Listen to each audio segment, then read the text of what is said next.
Hello, my dear friends. Welcome back to the Great English Podcast.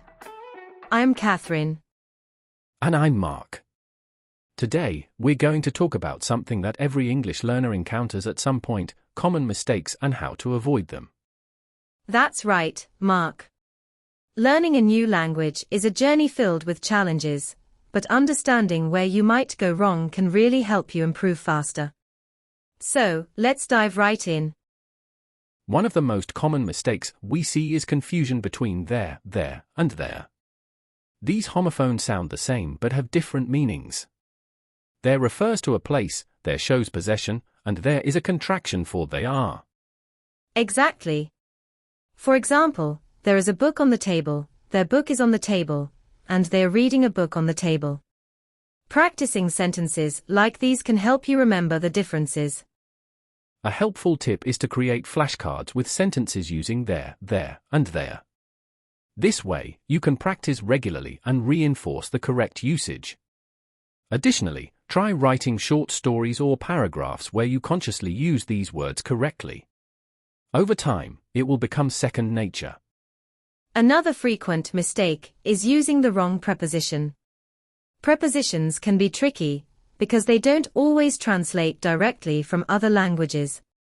For instance, we say interested in, not interested on. A good tip is to learn common phrases as chunks. Instead of just memorizing the word interested, remember the whole phrase interested in. This way, you'll naturally use the correct preposition. To help with this, you can make a list of common verbs and their prepositions and practice using them in sentences.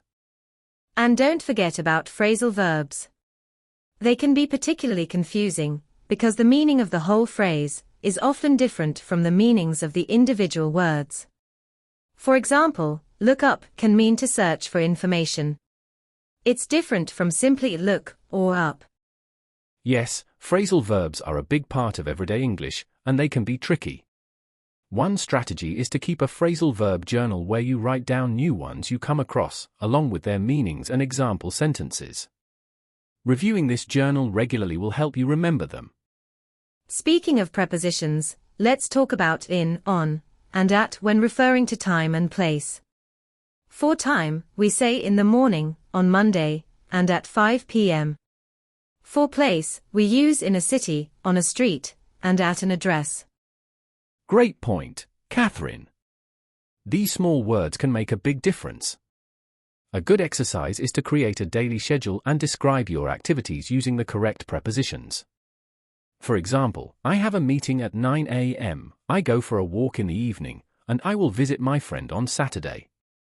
Another common error is incorrect word order in questions. For example, instead of saying, you are coming, it's correct to say, are you coming? That's a big one. Remembering the correct word order, putting the auxiliary verb before the subject, can make your question sound much more natural. Practice transforming statements into questions. Take a simple sentence like you like coffee and turn it into do you like coffee? Let's move on to pronunciation. One common issue is the pronunciation of th sounds. For words like think and this, it's important to place your tongue between your teeth to produce the correct sound. Right, and don't worry if it feels awkward at first. With practice, it will become more natural. Also, be mindful of silent letters in words like night, talk, and thumb. These can be particularly challenging because they don't follow the usual phonetic rules. A useful exercise for pronunciation is to read aloud daily. Choose a text you enjoy, like a book or an article, and read it out loud. Pay attention to difficult sounds and practice them until you feel comfortable. Recording yourself and listening back can also help you identify areas for improvement. Another tip is to listen and mimic native speakers. Watch movies, listen to podcasts, and repeat what you hear. This will help improve your pronunciation and intonation. Shadowing exercises, where you speak along with the audio, can be very effective. Additionally, using tongue twisters can be a fun way to improve pronunciation. For instance, she sells seashells by the seashore, helps with S sounds, and the 33 thieves thought that they thrilled the throne throughout Thursday, helps with th sounds. Not forget about stress and intonation. English is a stress-timed language, which means certain syllables are stressed more than others. For example, in the word record, the noun form is pronounced as record, while the verb form is record. That's a great point, Mark. Practicing with different sentences can help you get a feel for the natural rhythm of English. For instance, I didn't say she stole the money can have different meanings depending on which word is stressed. Lastly, let's talk about overusing literal translations from your native language. English has its own idiomatic expressions and structures that might not directly translate into other languages. For instance, instead of saying I have 30 years, like in some languages, you should say I am 30 years old in English. It's important to immerse yourself in English as much as possible. Surround yourself with the language by reading books, watching TV shows, and engaging in conversations with native speakers. This will help you internalize the natural flow of English and reduce the tendency to translate directly from your native language. To further illustrate this, let's discuss some common idiomatic expressions. For example, it's raining cats and dogs means it's raining very heavily.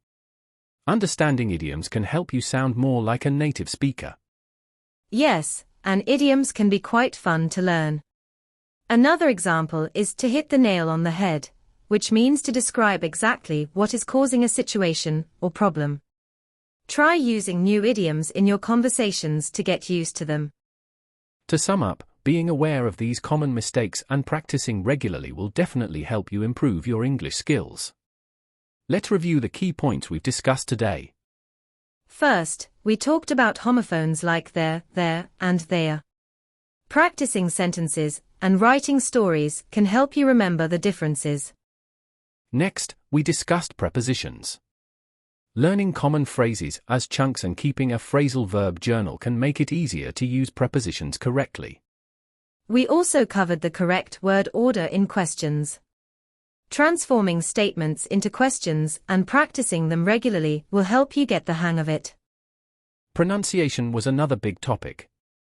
Reading aloud, listening to native speakers, and doing shadowing exercises can significantly improve your pronunciation and intonation.